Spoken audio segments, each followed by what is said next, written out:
ሰላም እጅጉን የተወደዳችሁና የተከበራችሁ የአሁን ስፖርት አድማጭ ተመልካቾቻችን እንደምን ዋላችሁ። የዕለተ ሮብ የከሰዓት ስፖርታዊ መረጃዎችን ከአሁን ስፖርት ይዘን መጥተናል። የአውሮፓ ቻምፒየንስ ሊግ የመጀመሪያ የምድብ ድልድል ጨዋታዎች እንግዲህ እየተደረጉም ይገኛሉ። ትላንትና ጀምሮ እንግዲህ እስከ ነገ ድረስ ነው የሚደረጉት። ስድስት ያክል ጨዋታዎች በ3 ቀን ልዩነት 36ቱም ክለቦች የሚያደርጉበት ጨዋታ እንግዲህ ይጠበቃል። ዛሬም የሚደረጉ ጨዋታዎች አሉ። እሱን በስፋት የምንመለከት ነው የሚሆነው። ትላንትና አርሰናል ሪያል ማድሪድ እንግዲህ ማሸነፋቸውንም ተመልክተናል። የተለያዩ ሀሳቦች እንዲሁም አስተያየቶች እየተሰጡም ይገኛሉ። እሱን የምናነሳም ነው የሚሆነው። ከማንቸስተር ዩናይትድ ጋር አሁንም እንግዲህ የሚፈልጓቸው ተጫዋቾች እንዳሉ ስማቸው እየተጠቀሰም ይገኛል። ስለ ሩበን አሞሪምም የምናነሳቸው ጉዳዮች አሉ። ሌሎችንም መረጃዎች ከማንቸስተር ዩናይትድ ጋር እንዲሁ እንመለከታለን። ቼልሲ ዛሬ ጨዋታ እንዳለውም ይታወቃል። ከሜዳቸው ውጭ እንግዲህ ወደ ጀርመን አቅንተው ከአሊያንዝ አሬና ስቴዲየም ላይ የሚያደርጉትን ጨዋታ እንመለከታለን። ስለ ሊቨርፑልም የምናነሳቸው ጉዳዮች አሉ። ነገ ሊቨርፑል የአውሮፓ ቻምፒየንስ ሊግ ጨዋታውንም እንደሚያደርግም ነው የሚጠበቀው። ሌሎች መረጃዎችንም በስፋት ይዘን ነው እየቀረብ ነው። ከእናንተ የሚጠበቀው ሰብስክራይብ በማድረግ የቤተሰባችን አባል እንዲሆኑ እንጋብዛችኋለን። ላይክ በማድረግ ደግሞ እንድታበረታቱን ነው የምንጠይቃችሁ። ሁሌም አዳዲስና ትኩስ ስፖርታዊ መረጃዎችን ለማግኘት አሁን ስፖርት ምርጫችሁ ይሁን ነው የምንለው። እኛ ቀጥታ ወደ ፕሮግራሞቻችን አለፍን። የአውሮፓ ቻምፒየንስ ሊግ ሁለተኛ ቀኑን ዛሬ ይይዛል። ዛሬም የሚደረጉ 6 ያክል ጨዋታዎች አሉ። ምሽት 1 ሰዓት ከ45 እንዲሁም ምሽት 4 ሰዓት ላይ የሚደረጉ ጨዋታዎችን ስንመለከት ምሽት 1 ሰዓት ከ45 ላይ ስላቪያ ፕራ በሜዳቸውና በደጋፊዎቹ ፊት ቦዶ ግሊምትን የሚያስተናግዱት ሲሆን ኦሎምፒያኮስ ከፓፎስ ጋር የሚያደርጉት ተጠባቂ ጨዋታም አለ። እነዚህ ሁለቱ ጨዋታዎች እንግዲህ ምሽት 1 ሰዓት ከ45 ላይ የሚጠበቁም ይሆናሉ። በርካቶቹ የሚጠብቁት ግን ምሽት 4 ሰዓት ላይ ነው የሚደረጉት። ለምሳሌ ያክል ባየር ሙኒክ ቼልሲን የሚያስተናግድበት የአሊያንዝ አሬና የጀርመን ጨዋታም ይጠበቃል። ፒኤስጂ በሜዳቸውና በደጋፊዎች ፊት አታላንታን ሲያስተናግዱ፣ ሊቨርፑል አትሌቲኮን፣ አያክስ ኢንተርን የሚያስተናግዱበት ጨዋታ ተጠባቂ ጨዋታዎች ናቸው። ባየር ሙኒክ ከቼልሲ የሚያደርጉት ጨዋታ እንግዲህ በርካቶቹ ከሚጠብቁት ጨዋታዎች መካከል አንዱ ነው። እነዚህ ሁለቱ ክለቦች እንግዲህ በአሊያንዝ አሬና የሚያደርጉት ጨዋታም ይጠበቃል። በኤንዞ ማሬስካ እንዲሁም ደግሞ በቪንሴንት ኮምፓኒ እየተመሩ እነዚህ ሁለቱ ክለቦች ለመጀመሪያ ጊዜ በእነዚህ ሁለቱ አሰልጣኞች እየተመሩ የሚገናኙም ነው የሚሆኑት።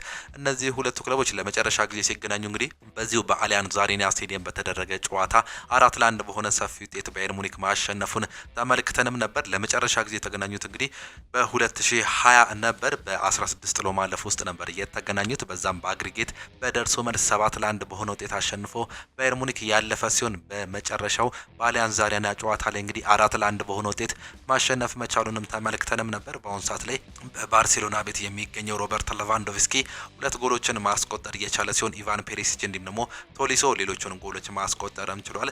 ታሚ አብራን ብቸኛዋን ጎል ለቼልሲ ያስቆጠረ ተጫዋች እንደነበር የጨዋታው ውጤት ይጠቁማል። በዛ ጨዋታ ላይ እንግዲህ ፍጹም የጨዋታ የበላይነት ተወስዶባቸው ነበር እንግዲህ ቼልሲዎች ማጠናቀቅ የቻሉት። በሜዳቸው እና በደጋፊዎቹ ፊትም 3-0 ተሸንፈው ማጠናቀቃቸውን የምናስታውሰው ጉዳይ ነው። በመጀመሪያ ዙር በ2020 16 ጥሎ ማለፍ ውስጥ ማለት ነው። በዛ ጨዋታ ላይ ሰርጂ ናብሪ 2 ጎሎች እንዲሁም ደግሞ ሮበርት ሌቫንዶቭስኪ 1 ጎል በማስቆጠር 3-0 በሆነ ውጤት ማሸነፍ መቻላቸውንም ተመልክተንም ነበር። በዛ ጨዋታ ላይ የምናስታውሰው እንግዲህ የማርኮስ አሎንሶ ቀይ ካርድ መውጣትም በርካቶች የሚያስታውሱትም ጉዳይ ነው። በዛሬው ጨዋታ ግን ይህ ውጤት ይደገማል ተብሎም አይጠበቅም። በዛ ጊዜ 7-1 በሆነ በአግሪጌት ነበር እንግዲህ ጥለው ማለፍ የቻሉት ባየር ሙኒኮች ቼልሲዎችን። በዚህ ሰዓት ላይ ግን በአሰልጣኝ ኤንዞ ማሬስካ የሚመራው አዲሱ ኢራ ግርማ ሞገሱን ጨምሮ እንግዲህ ቼልሲ ዛሬ ተፎካካሪ ይሆናል ተብሎም ይጠበቃል ከባየር ሙኒክ ጋር ከሜዳቸው ውጪ የሚያደርጉት ጨዋታ። እነዚህ ሁለቱ ክለቦች እንግዲህ ጥሩ ጎናቸው እንዲሁም ደግሞ መጥፎ ጎናቸውን ስንመለከት ሁለቱም የማጥቃት አቅማቸው እጅግ በጣም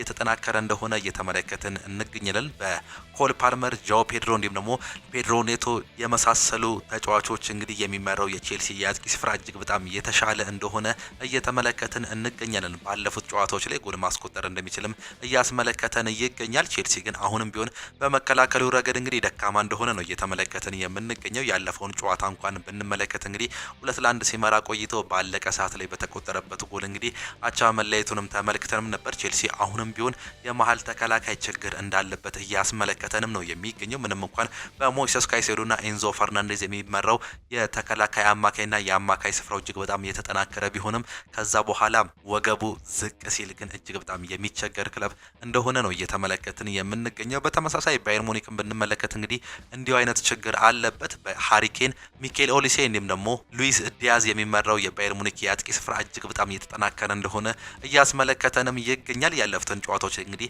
እነዚህ ተጫዋቾች ጎል እያስቆጠሩ ጎል እያዘነቡ ማለት ይቻላል እያስቆጠሩ እያሸነፉ ይገኛሉ። ነገር ግን አሁንም ቢሆን ባየር ሙኒክ የመከላከል አቅሙ እጅግ በጣም የተዳከመ መሆኑን ካለፉት የጀርመን ቡንደስሊጋ ጨዋታዎች ላይ ተመልክተንም ነበር። አንዳንዱ ጨዋታዎችን ስንመለከት እንግዲህ ካለፉት 4 ጨዋታዎች ሁለቱን ጨዋታዎች እንግዲህ 3-2 በሆነ ውጤት ነው ማሸነፍም የቻሉት። ይህም በመከላከሉ ረገድ ምን ያህል ደካማ እንደሆኑ ነው እየተመለከትን የምንገኘው። የመጨረሻ ጨዋታቸውን በእርግጥ 5-0 በሆነ ውጤት ማሸነፍም ችሏል። ይህ ግን አዲስ አዳጊውን ክለብ ሃምበርገርን ማሸነፋቸው ነው የተመለከትነው። እነዚህ ሁለቱ ክለቦች ዛሬ በአጥቂ ስፍራቸው እጅግ በጣም የተጠናከረው የመከላከል አቅማቸው ግን እየወረደው እነዚህ ሁለቱ ክለቦች ዛሬ የሚገናኙም ይሆናሉ። ማን ያሸንፋል? ቅድሚያ ግምታችሁን ኮመንት ቦክስ ላይ ልታጋሩንም ትችላላችሁ። ሃሪኬን በዚህ ዓመት እንግዲህ 8 ጎሎችንና 3 አሲስቶችን ማስመዝገብም ችሏል።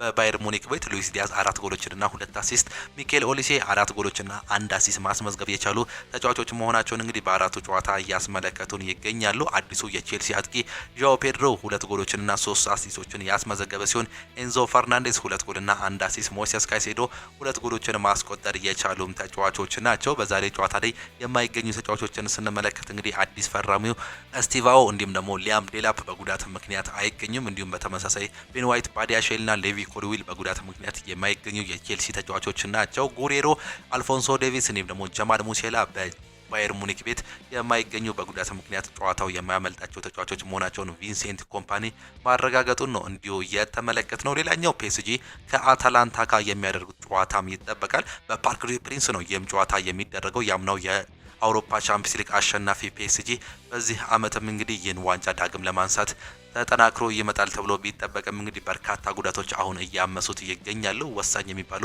ወደ 5 የሚጠጉ ቤስት 11 ውስጥ የሚገቡ ተጫዋቾች ጉዳት ላይ መሆናቸውን ነው የተመለከት ነው። ኦስማን ዴምቤሌ እንዲሁም ደግሞ ዲዜሬ ዱዌ በኢንተርናሽናል ብሬክ ወቅት እንግዲህ ለሀገራቸው ግልጋሎት በሚሰጡበት ጊዜ ጉዳት ማስተናገዳቸውን ተመልክተንም ነበር። ባለፈው ጨዋታ ላይ እንግዲህ የአማካይ እንዲሁም ደግሞ የተከላካይ ስፍራ ተጫዋቾቻቸው ጉዳት እንዳጋጠማቸውንም ተመልክተንም ነበር። እነዚህ ሁለቱ ክለቦች እንግዲህ በኳርተር ፋይናል አውሮፓ ቻምፒየንስ ሊግ በ2020 ተገናኝተውም ነበር። ፒኤስጂ 2-1 በሆነ ውጤት ማሸነፉን ውጤታቸውን ያመላክተናል። ማርኪኒዮስ እንዲሁም ደግሞ ቹፖሞቲንግ ነበር ጎሎቹን አስቆጥሮ እንግዲህ እንዲያልፉ መንስኤ መሆንም እየቻሉት። በዛሬው ጨዋታ ላይ እንግዲህ ለሁለተኛ ጊዜ ነው በታሪካቸው የሚገናኙት። በጉዳት ምክንያት የማይገኙ ተጫዋቾችን ስንመለከት ኦስማን ዴምቤሌ፣ ሉካስ በራሎ እንዲሁም ደግሞ ዲዜሬ ዱዌ በጉዳት ምክንያት የማይገኙ ተጫዋቾችም ናቸው። በፒኤስጂ በኩል ኦስማን ዴምቤሌ ምንም እንኳን 2 ጎሎችና 2 አሲስቶችን ያለፉት ጨዋታዎች ላይ ማስመዝገብ ቢችልም በዛሬው ጨዋታ ላይ አይገኝም። ቪቺኒያ 3 አሲስትና 1 ጎል ያስመዘገበም ተጫዋች መሆኑን እየተመለከትን እንገኛለን። ብራድኪ ባርኮላ 3 አሲስቶችን በተመሳሳይ ጆኦ ኔቬስ 3 አሲስቶችን ያስመዘገቡ ተጫዋቾችም ናቸው። የዛሬው ጨዋታውንም ልዩነት ይፈጥራሉ ተብሎ የሚጠበቁ ተጫዋቾች መሆናቸውን ነው የተመለከትነው። ሌላኛው ሊቨርፑል ከአትሌቲኮ ዲ ማድሪድ ጋር የሚያደርጉት ጨዋታም ይጠበቃል። ለመጨረሻ ጊዜ በ2020 ነበር እነዚህ ሁለቱ ክለቦች መገናኘትም የቻሉት። በዚህው በአንፊልድ በ2021 ነበር መገናኘትም የቻሉት ለመጨረሻ ጊዜ በዚህው በአንፊልድ ስቴዲየም በተደረገ ጨዋታ 2-0 በሆነ ውጤት ማሸነፍም ችለው ነበር። ሁለቱን ጎሎች ማናስቆጠረ የሚለውን ስንመለከት በዚህ የክረምት የዝውውር መስኮት በህልፈት ያጣ ነው ዲያጎ ጆታ እንዲሁም ደግሞ ወደ አረብ የሄደው እንግዲህ ሴዲዮ ማኔ ሁለቱን ጎሎች ማስቆጠር የቻሉ ተጫዋቾችም ነበሩ። የጨዋታ ፍጹም የበላይነት የነበራቸው ክለቦች እንደነበሩ ነው ሊቨርፑልን መመልከትም የቻለው። ባለፉት 5 ተከታታይ ጨዋታዎች እንግዲህ ስንመለከት በአጠቃላይ 11 ጊዜ የተገናኙ ሲሆን 4ቱን ሊቨርፑል፣ 4ቱን አትሌቲኮ ማድሪድ፣ 3ቱን ደግሞ ባቸው ውጤት ማጠናቀቃቸው ነው መመልከትም የቻለው። የመጨረሻ 5ቱን ጨዋታዎች ስንመለከት እንግዲህ 2ቱን ሊቨርፑል፣ 2ቱን አትሌቲኮ ማድሪድ፣ አንዱን ደግሞ ባቸው ውጤት ነው ማጠናቀቅም የቻሉት። ነገር ግን የመጨረሻ 2ቱን ጨዋታዎች ስንመለከት ሊቨርፑል በአጠቃላይ 5-2 በሆነ ውጤት ማሸነፉን ስታቲክሳቸው ያመላክተናል። በዛሬው ጨዋታ ላይ የማይገኙ ተጫዋቾች አሉ። ከርቲስ ጆንስ፣ አሌክሲ ማካሊስተር እንዲሁም ደግሞ አሌክሳንደር ኢዛክ በጉዳት ምክንያት አይገኙም። ጁሊያን አልቫሬዝ፣ አልማዳ ካርዶሶ እንዲሁም ደግሞ አሌክሲ ቤና በጉዳት ምክንያት የማይገኘው የአትሌቲኮ ዲ ማድሪድ ተጫዋቾችም ናቸው። ይህም ጨዋታ ምሽት 4 ሰዓት ላይ በአንፊልድ ስቴዲየም የሚጀምር ነው የሚሆነው። አሰልጣኝ ኤንዞ ማሬስካ እንግዲህ ያለፈው ስህተታቸውን በማስተካከል በዚህ ዓመት ይህን ዋንጫ ወደ ራሳቸው ወደ ሰባተኛ ዋንጫ ከፍ ለማድረግ የአውሮፓ ቻምፒየንስ ሊግን እንሰራለን ሲሉ ነው እየተናገሩም የሚገኙት። በእንግሊዝ ፕሪሚየር ሊግ ታሪክ እንግዲህ 6 ዋንጫዎችን ማሳካት የቻለው ሊቨርፑል ለሰባተኛ ዋንጫ አሁንም እየጣረም ይገኛሉ። አትሌቲኮ ዲ ማድሪድ ምንም እንኳን አንዳንድ ተጫዋቾችን እንግዲህ ቢገዛም በዚህ ዓመት እየተቸገረም ይገኛል። ካለፉት 4 ጨዋታዎች 5 ነጥብ ብቻ ነው ማግኘትም የቻለው። የመጨረሻ ጨዋታዎችን ብቻ ማሸነፍ መቻላቸውንም ተመልክተናል። አሰልጣኝ ዲያጎ ሲሞኒ ይህን ጨዋታ እንግዲህ ለማሸነፍ እንገባለን፣ ከሜዳችን ውጪ ባገኘነው አጋጣሚ ሁሉ ሊቨርፑልን ለማጥቃት እንሞክራለን ሲሉ መግለጻቸውንም ነው የተመለከትነው። ሌላኛው አያክስ ከኢንተር የሚያደርጉት ጨዋታም ይጠበቃል። ይህም በተመሳሳይ ምሽት 4 ሰዓት ላይ የሚደረግ ጨዋታ ነው። እነዚህን ጨዋታዎች እንግዲህ እንድታዩ እንጋብዛቸዋለን። እንዲሁም ደግሞ ኮመንት ቦክሳችን ላይ ግምታችሁን ኮመንት ቦክስ ላይ እንድታጋሩ ነው የምንፈልገው የተወደዳችሁና የተከበራችሁ አድማጮቻችን። ከጨዋታ ጥቅሞቻችን ስንወጣ እንግዲህ ከሀገር ውስጥ መረጃዎቻችን እንጀምራለን። ህዝቡ በአትሌቲክሱ ውጤት እንደሚከፋው አውቃለሁ ሲል ስለሺ ስህን ይናገራል። ውጤቱ ቢያስከፋም መቀበል ግዴታችን ነው ሲል ነው እንዲሁ መቀጠል የቻለው። የኢትዮጵያ አትሌቲክስ ፌዴሬሽን ፕሬዚዳንት ስለሺ ስህን ከዓለም አትሌቲክስ ሻምፒዮና ውድድር ውጤት መጥፋት ዙሪያ አስተያየታቸውንም ሰጥተውም ነበር። አትሌቲክስ ባህላችን፣ ስፖርታችን ነው ያሉት ፕሬዚዳንቱ የኢትዮጵያ ህዝብ አትሌቲክስ ይወዳል መውደድም አለበትም ብለዋል። በውድድሩ ስለታየው የውጤት መጥፋት የተጠየቁት ፕሬዚዳንቱ የተመዘገበው ውጤት ማንንም እንደማያስደስት አውቃለሁ በማለትም ነው የተናገሩት። አክሎም የሚጠበቀው ውጤት ይሄ እንዳልሆነ እንደሚከፋቸውም አውቃለሁ፣ ወደፊት ለማስተካከል እንሞክራለን፣ ነገር ግን እገዛ ያስፈልገናል ሲሉ ሀሳባቸውንም ሰጥተዋል። ያለው ውጤት ቢያስከፋም መቀበል ግዴታችን ነው፣ ወደፊት ለማስተካከል በምንችለው ሁሉ እንሞክራለን ሲል ስለሺ ስህን የተናገረ ሲሆን አትሌቲክሱን መምራት እንደሚባለው ቀላል አለመሆኑን ያነሱት ፕሬዚዳንቱ ብዙ መታገል መጣላት ያስፈልጋል፣ ብዙ የግል ጥቅሞች እንዲሁም ደግሞ ፍላጎቶች አሉ በማለትም ነው የተናገሩት። ከሀገር ውስጥ መረጃዎቻችን ስንወጣ እንግዲህ ትላንትና አርሰናል ማሸነፉንም ተመልክተን ነበር። ስለ ኑኒ ማዱኬ አንዳንድ ሀሳቦችም ተሰጥተዋል። አሁን የኑኒ ማዱኬ ቀጣዩ የቤት ስራ መሆን ያለበት ኢንድ ፕሮዳክት ወይም ደግሞ ፋይናል ፓሶች ላይ እንዲሁም ፊኒሽንግ ላይ መስራት አለበት። ቡካዮ ሳካን ከሌሎች የሚለዩት እንዲሁም ደግሞ በክለቡ በብሔራዊ ቡድኑ ተቀዳሚ ተመራጭ የሚያደርጉት እነዚህ ኳሊቲዎች ናቸው። ኑኒ ማዱኬ እንዳየነው ጥሩ ተጫዋች ሩጫዎችን ያደርጋል፣ ዋልታዋንም አሪፍ ነው። ነገር ግን ከዛስ የሚለው ነገር በደንብ መስራትም አለበት። የሆነ ኳስ ወደ ቦክሱ ዴሊቨር ለማድረግ ወይም ደግሞ ለቡድን አጋሮቹ ለማቀበል ከወደፊቱ የሚመጣውን ፉልባኮች ግዴታ ድሪብል አድርጎ ማለፍ አይጠበቅበትም። ይህም ማወቅም አለበት።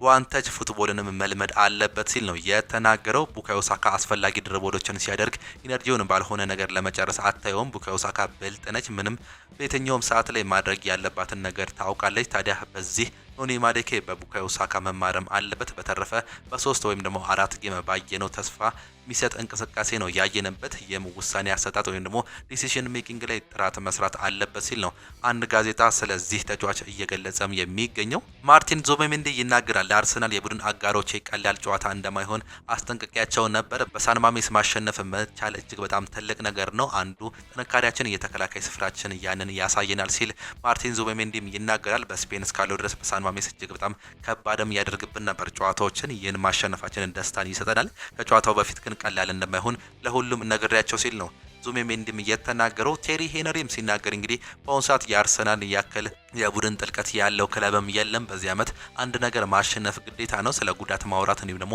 ሰበቦችን መደርደር አያስፈልግም። አምናና ካቻምና በጉዳት ምክንያት ሲሰቃይ ክለቡን ተመልክተነው ነበር። በአሁኑ ሰዓት ላይ ግን ቲም ስፕሪታቸው እጅግ በጣም ሰፊ ነው። በዚህም የተነሳ አሁንም እንደምንመለከተው እንግዲህ የሚተኩ ተጫዋቾችም አሉት። አርሰናል በዚህ ዓመት አንድ ነገር ማሸነፍ ግዴታና ግዴታ ነው ሲል ነው ቴሪ ሄነሪ እየተናገርም የሚገኘው። ኤርኔስቶ ቫልቬርዴ ስለ ጋብሪኤል ማርቲኔሊም ይናገራሉ። ልክ እንደ ማርቲኔሊ ተቀይሮ ወደ ሜዳ እንዲገባ እኛ ሜዳ ላይ እንደተሸበረን አስተውለው ነው። እኔ ያኔ ተቃራኒ ሆኔ ከገጠምኳቸው ብራዚላውያን ተጫዋቾች አንደኛው ምርጡ ብራዚላዊ ተጫዋች ነው ሲሉ ነው የተናገሩት። ባለፈው የውድድር ዓመት ሪያል ማድሪድ ይህንን ልጅ ማቆም አልቻለም ነበር። እሱ ጥሩ ብቃት ላይ ካለ ሜዳ ላይ ምንም ነገር መስራት ይችላል። ዛሬ ሜዳ ላይ ተቀይሮ እንደገባ ያሰብነውንም ውጤት አሳጥቶናል። 1 ደቂቃ ባልሞላ ጊዜ ውስጥ አንድ ኳስ ካገኘ ወደ ውጤት ቀይረው 1 ጎል 1 አሲስት፣ ይህንም የሱ እጅግ በጣም አስደናቂ ብቃት ያሳያል ሲሉ ኤርኔስቶ ቫልቬርዴም ይናገራሉ።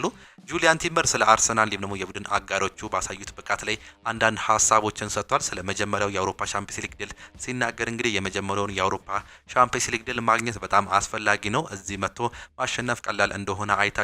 ጨዋታው ከባድ ነበር፣ ነገር ግን 3 ነጥብ አግኝተናል። ለጋብሪኤል ማርቲኔሊ እንዲሁም ለሊያንድሮ ትሮዛርድ ትልቅ ምስጋና ማቅረብም አለብኝ። አስደናቂ ነገርም ሰርቷል ሲል የተናገረ ሲሆን ስለ አርሰናል የመከላከል ጥንካሬም እንዲህ በማለትም ተናግሯል።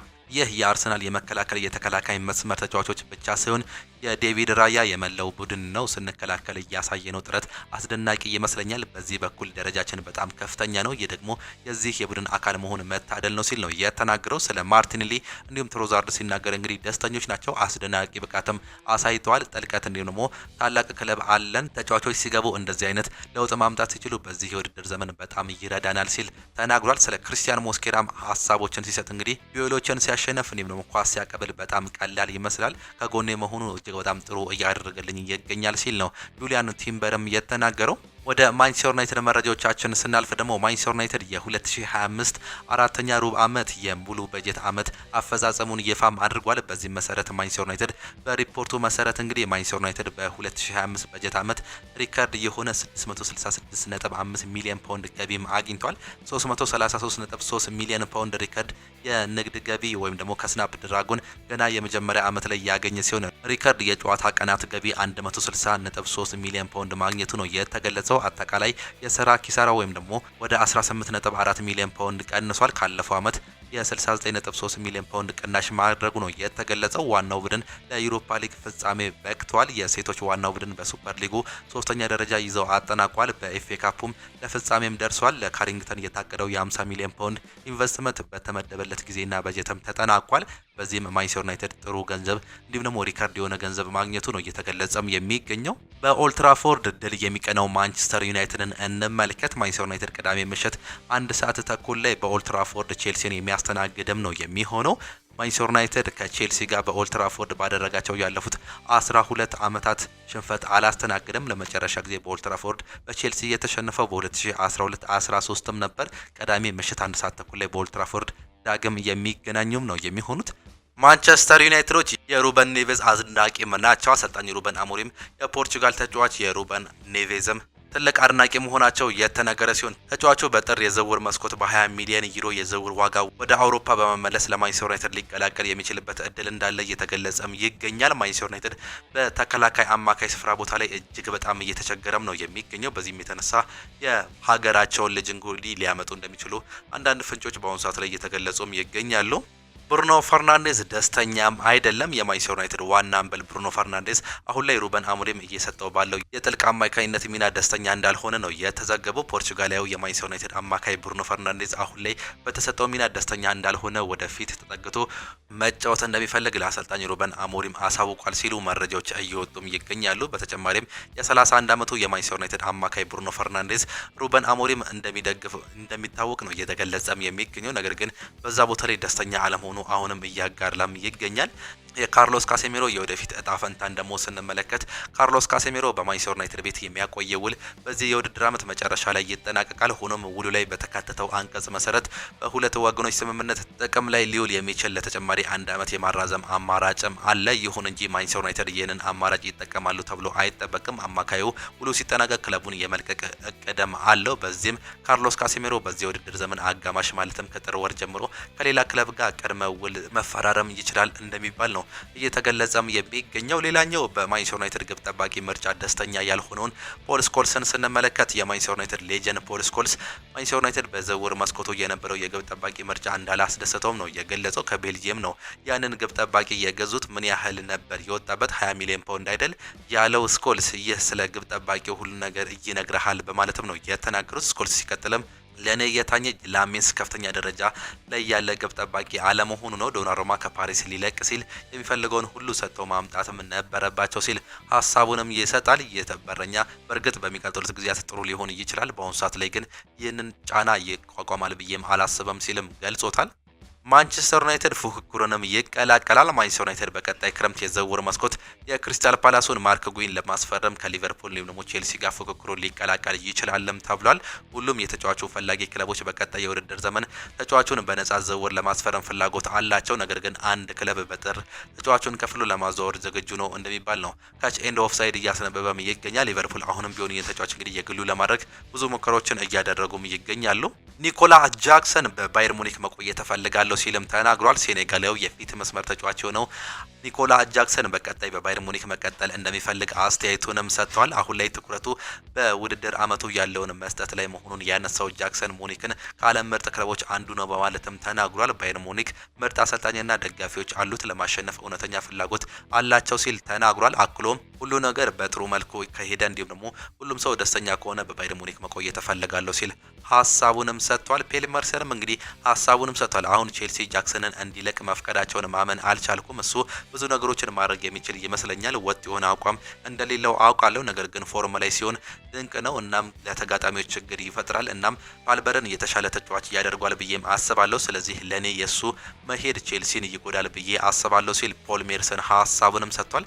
የቀድሞ የማንቸስተር ዩናይትድ መልማይ ሚኪ ብራውን እንዲህ ሲልም ነበር መናገርም የቻለው ቼልሲ ማርክ ጉይን ለማስፈረም እንቅስቃሴ ለማድረግ እያሰበ እንደሆነ ሰምቻለሁ። ምክንያቱም ከነሱ አካዳሚ ነው የወጣው። ስለዚህ ለነሱ አሪፍ ሊሆን ይችላል። አሰልጣኝ የተከላካይ አማራጮችን ማሻሻል ይፈልጋል። ስለዚህ በእርግጥ ማርክ ጉይ አማራጭ ይሆናል። ነገር ግን እንቅስቃሴዎቻቸውን በጥር ከማድረጋቸው ይልቅ እስከ ውድድር አመቱ መጨረሻ መጠበቅ አለባቸው ብዬም አስባለሁ ሲል ነው የገለጸው።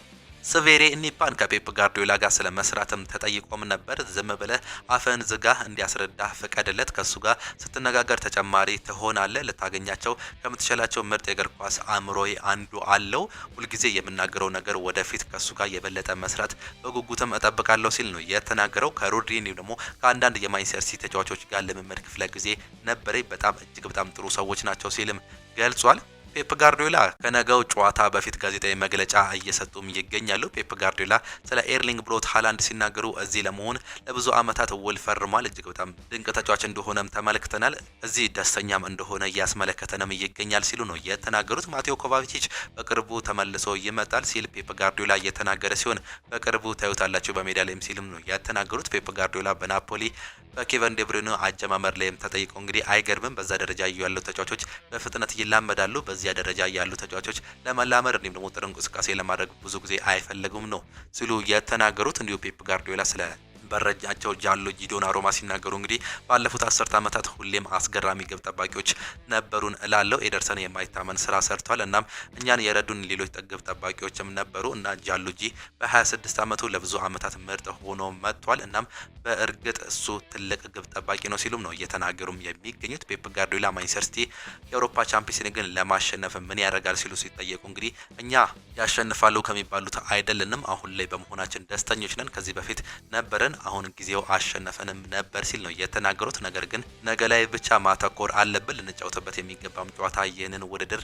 በጥሩ ሁኔታ ጀምረን በድል ማጠናቀቅ ነው። በመጥፎ ውጤት ስትጀምር ሁሌም የበለጠ ከባድ ይሆናል። እናም ባለፈው ሲዝን የመጀመሪያውን ጨዋታ ከኢንተር ጋር አቻ ወጥተናል። እናም በዚህ የውድድር ዘመን የተሻለ ውጤት እንደምናገኝ ተስፋም እናደርጋለን ሲሉ ነው የተናገሩት አሰልጣኝ ፔፕ ጋርዲዮላ። ሁጎ ቬናም ይናገራሉ። መግለጫ የሰጡ ሲሆን በመጀመሪያው ቡድን ከኛ ጋር የሚለማመዱ አንዳንድ ጥሩ ወጣት ተጫዋቾች አሉን ሲሉ ነው የተናገሩት። ፔፕ ጋርዲዮላ አካዳሚው እንዴት እንደሚሰራ እንደሆነ ማየትም ይወዳል ሲሉ የተናገሩ ሲሆን በየቀኑ የምናየው ነገር በእውነት ጥሩ ስራ እየሰሩ እንደሆነ ያመላክቱናል። በእርግጥ በቅርቡ ለመጀመሪያ ቡድኑ ዝግጁ ሊሆኑ የሚችሉ ጥሩ ቁጥር ያላቸው ተጫዋቾች አሉን ሲሉም ተናግሯል። ከ21 ዓመት በታች እንዲሁም ደግሞ ከ18 ዓመት በታች ያሉ አይቻሉ። በሚቀጥሉት ዓመታት በቀላሉ የመጀመሪያውን ቡድን መቀላቀል የሚችሉ ተጫዋቾችንም አይቻለሁ ሲሉም የተናገሩ ሲሆን ክለቡ ትክክለኛ የምልመላ እንዲሁም ደግሞ የስካውቲንግ ክፍል እንዲኖረው አስፈላጊ ነው። እንዲሁም በእውነት ጥሩ የዳታ ክፍል እንዲኖረው መደረጉም በጣም አስፈላጊ ነው። ክለቡ በዛ ነገር ላይ በእውነት ጥሩ ነው ብዬም አስባለሁ። በጣም ጥሩ ክፍልም ነው። እናም ከነሱ እርዳታ በማግኘቴ ደስተኛ ነኝ እንዲሁም ደግሞ አመስጋኝ ነኝ ሲሉ የተናገሩ ሲሆን በሁሉም ተጫዋቾች ላይ ብዙ ትንታኔዎችን እናደርጋለን። እናም ማዳመጥ፣ መተንተን እንዲሁም ደግሞ ወደ ሂደቱ መግባት እንዲሁም ትክክለኛ ውሳኔዎችን ማድረግም አለብን። ቡድኑ የተሻለ መሆን የሚያስፈልጋቸው ቦታዎች ለመለየት እንዲሁም ደግሞ አለብን። ከዚያ ቦታ ሂደቶችን ከፔፕ ጋርዲዮላ ብዙ ስብሰባዎችን አሉን። ከዚያም ከስካውቲንግ ክፍል ጋር እንገናኛለን። ነገር ግን በአሁኑ ጊዜ ስለ ተሰጥኦ ለምንፈልገው ለየትኛውም ቦታ ትክክለኛው ባህሪ ያላቸው ተጫዋቾችን መናገር እንችላለን። ነገር ግን የጨዋታ ዝግመት ለውጥ፣ የጨዋታው ጥንካሬ ያላቸው ተጫዋቾችን እጠቅማለሁ። ያም እጅግ በጣም ጥሩ ያደርጓል። በፔፕ ጋርዲዮላ እንዲሁም ደግሞ በስካውቲንግ ውስጥ ያሉ ጥሩ ነገሮችን እየተመለከትን እንገኛለን። የነገሮች ጥሩ ተጫዋቾችን ያወጣሉ። በዚህም ፔፕ ጋርዲዮላ እንዲሁም ደግሞ ስካውቲንጎቹ ለኔ ጥሩ ስራዎችን እየሰሩ ይገኛሉ ሲሉ ሁጎ ቬናም ተናግሯል። ኪሊያን ምባፔ በባላንዶር ዝግጅት ላይም አይገኝም። የሪያል ማድሪድ ተጫዋች የሆነው ኪሊያን ምባፔ ከቀናት በኋላ በፈረንሳይ በሚካሄደው የባላንዶር ሽልማት ስነ ስርዓት ላይ እንደማይገኝም ተናግሯል። የባላንዶር ሽልማቱን ኦስማን ዴምቤሌ እንዲያሸንፍ ተስፋም አድርጋለሁ ያለው ምባፔ እሱ ጓደኛዬ ነው፣ ከመጀመሪያ ቀን ጀምሮ ስደግፈውም ነበርም ብሏል። አክሎም የሽልማት ስነ ስርዓቱን በቴሌቪዥን መስኮት እንደመከታተል ተናግሯል። ቀጣዩ ባላንዶር ለማሸነፍ አልሞ ስለመሆኑ እየተጠየቀው ስለ ማሸነፍ የሆነ ነገር ማሸነፍ አለበት፣ ስለዚህ እኔም ቡድኔ እንዲያሸንፍ መርዳት አለብኝ፣ ከዛ እናያለን ሲል ነው የተናገሩት። ሪያል ማድሪድ በበኩሉ ባለፈው ዓመት በሽልማቱ ላይ በነበራቸው ቅሬታ ምክንያት በዚህ ዓመት በስነ ስርዓቱ ላይ እንደማይገኙ ከዚህ በፊትም ተገልጾም ነበር። ትሬንት አሌክሳንደር አርኖልድ ከሜዳ ለምን ያህል ጊዜ ይርቃል የሚለውን ስንመለከት ደግሞ የሪያል ማድሪድ የመስመር ተጫዋች የሆነው ትሬንት አሌክሳንደር አርኖልድ በትናንቱ የማርሴይ ጨዋታ ላይ ጉዳት እንዳጋጠመውም ይታወቃል። ተጫዋቹ በተደረገለት የሕክምና ምርመራ በግራ እግሩ ላይ የጡንቻ ጉዳት እንዳጋጠመው መታወቁን ክለቡ ይፋም አድርጓል። ይህንም ተከትሎ ትሬንት አሌክሳንደር አርኖልድ በቀጣይ ከ6 እስከ 8 ሳምንታት ከሜዳ ሊርቅ እንደሚችል ነው የተገለጸው። አርኖልድ በቀጣይ ከሚያመልጣቸው ጨዋታዎች መካከል እንግዲህ የኤል ክላሲኮ እንዲሁም ደግሞ ማድሪድ ደርቢ ጨዋታ ይገኙበታል። ተጫዋቹ በሻምፒየንስ ሊጉ የቀድሞ ክለቡን ሊቨርፑልን የሚገጥምበት እድል ጠባብ መሆኑም ነው የተገለጸው። እንግዲህ ዣቪ አሎንሶ ከጨዋታው በኋላ አንዳንድ አስተያየቶችንም ተጠይቆ ነበር። ከዚህ መካከል ሳሚር ናስሪ ሁለተኛው ፔናልቲ ለሪያል ማድሪድ የተሰጠበት መንገድ አግባብነት የለውም ባለው ሀሳብ ላይ ተስማማለሁ ተብለው ተጠይቆ ነበር። አሰልጣኝ ዣቪ አሎንሶ ሲመልስም ደህና፣ ይህ እኮ ታዲያ የሱ አመለካከት ነው። እውነት ለመናገር እኔ በዚህ ላይ ሀሳብ ምንም የምሰጠው አስተያየትም የለኝም። እሱም በፈለገበት መንገድ መረዳት ይችላል። በቀጣይ በሶስት ተከላካይ የመጫወት እቅድ አለህም ተብሎ ተጠይቆ ነበር። ዣቪ አሎንሶ ሊሆን ይችላል፣ ምክንያቱም በተለያዩ ሚናዎች ላይ መጫወት የሚችሉ ሁለገብ ተጫዋቾችም አሉኝ። አሁን ላይ ለቀጣዩ ጨዋታ እየተሻለ የምንለውን ነገር በጥሞና ማሰብ አለብኝ ሲሉም ተናግሯል። ቪኒሲየስ ጁኒየር በትላንትናው ጨዋታ ላይ ተጠባባቂ ነበር። በጉዳይ ላይ ያረጋችሁት ውይይት ይኖራል ተብሎ ተጠይቆም ነበር። አሰልጣኙ የግል ውይይቶች ይህ ጉዳይ ናቸው፣ የሚቆይበት ከሱ ጋር ስላወራህ ነገር ከዚህ ልነግርም አልችልም። እናም የትኛውም ተጫዋች ቋሚ ካልሆንክ ብሎ ቀር ሊሰኝም አይገባም። ቪኒሲየስ ተቀይሮ ከገባም በጣም ጥሩ እንቅስቃሴም አድርጓል። እናም አሁን ላይ የጨዋታ መደራረብ ያለበት ወቅት ስለሆነ ጥንቃቄ ማድረግ የሚጠይቅበትም ጊዜ ነው። እናም ሁሉም ተጫዋቾችን እፈልጋቸዋለሁ። ሮድሪጎ ጎንዛሌስ፣ በአጠቃላይ ሁሉም ተጫዋቾች ለኔ በጣም አስፈላጊ መሆናቸውን ሊያውቁ ይገባል ሲሉም ተናግሯል። በመጀመሪያው ቀን የትውውቅ ፕሮግራም ላይ እንደተናገሩት ደጋፊዎች በሚመለከቱበት ቡድን ላይ ኩራት እንዲሰማቸው ማድረግ እፈልጋለሁ ብያቸውም ነበር። እናም አሁን ላይ ቀስ በቀስ ወደዚያ እያመራን እንዲሄድን ይሰማኛል ሲሉ እየተናገሩ ሲሆን አሁን አንድ ነገር መናገር እፈልጋለሁ። ዛሬ ካለንበት ሁኔታ በበለጠ በቀጣይ 3 ወራት ውስጥ በደንብ እንሻሻላለን ሲሉ እንዲሁ ዳግምም ተናግሯል። ሮድሪጎ ጉዌጅ ይናገራል። እኔ ሁልጊዜም ከኪሊያን ምባፔ ጋር መጫወት በጣም ያስደስተኛል፣ እሱ ልክ እንደ እሳት ነው ሲል ነው የተናገረው። ሌላም አንድ ጥያቄ ተነስቶለትም ነበር። በክረምት አንተን በተመለከተ ከዝውውሩ ጋር በተያያዘ ብዙ ሲወራ ነበር፣ አንተስ ምን ትላለህ ተብሎ ተጠይቆ ነበር ሮድሪጎ። በዚህም ሲመለስ እንግዲህ አሁን ላይ ይህ ጉዳይ ለምጄዋለሁ፣ በየአመቱ ሮድሪጎ ከሪያል ማድሪድ ይለቃል ይላሉ፣ እንዲሁም በየሳምንቱ ስሜ ከተለያየ ቡድኖች ጋር ሲነሳም ነበር። ይህ በቀልድ መልኩ ለወላጆች ሆይ እነሆ እኔም አዲሱ ቡድኑ ውስጥ ነኝ እላቸዋለሁ፣ ነገር ግን ሁሌም እዚህ ቤቴ እቆያለሁ፣ እንደምቆየም አውቅም ነበር፣ በጣም ደስተኛ ነኝ በሪያል ማድሪድ ሲል ነው የገለጸው። ላሚን ያማል ከኒውካስል ጨዋታም ውጪ ሆኗል። ባርሴሎና ነገ ከኒውካስል ጋር በሚያደርገው ጨዋታ የሚጠቀሙበትን የቡድን ስብስብ ይፋም አድርጓል። በቡድን ስብስብ ውስጥ የፊት መስመር ተጫዋች የሆነው ላሚን ያማል አልተካተተም። ጉዳት አጋጥሞት የነበረው ኔዘርላንዳዊ አማካይ ፍራንኪ ዲዮንግ በበኩሉ ወደ ስብስቡም ተመልሷል። ባርሴሎና ነገ ምሽት 4 ሰዓት ከኒውካስል ዩናይትድ ጋር የመጀመሪያ የአውሮፓ ሻምፒዮንስ ሊግ ጨዋታውንም ያደርጋል። እጅጉን የተወደዳችሁና የተከበራችሁ የአሁኑ ስፖርት አድማጭ ተመልካቾቻችን ለዛሬ የነበረን ስፖርታዊ መረጃዎቻችን ይህንን እየመስሉ ነበር። ፕሮግራሞቻችንን እንዴት አያችኋቸው? ዛሬ የአውሮፓ ቻምፒየንስ ሊግ የሁለተኛ ቀን ጨዋታዎች ይደረጋሉ። ባየር ሙኒክ በሜዳውና በደጋፊዎች ፊት ባሊያንዝ አሬና ቼልሲን የሚያስተናግድበት፣ ፓሪስ ሰን ጀርሜ በፓርክ ዴ ፕሪንስ አታላንታን ሲያስተናግድ በአንፊልድ፣ ሊቨርፑል ከአትሌቲኮ አያክስ ደግሞ ኢንተር ሚላን የሚያስተናግድበት ተጠባቂ ጨዋታዎች አሉ። እነዚህን ጨዋታዎች እንድታዩ እየጋበዘን የዛሬ የምሽት ፕሮግራሞቻችንን በዚሁ የመጠናቀቅ ይሆናል። ጠዋት ፕሮግራሞቻችን ግን እስከምንገናኝ ድረስ ግን ቻው ቻው፣ መልካም ጊዜ፣ መልካም ምሽት እንዲሆንላችሁ ተመኘን።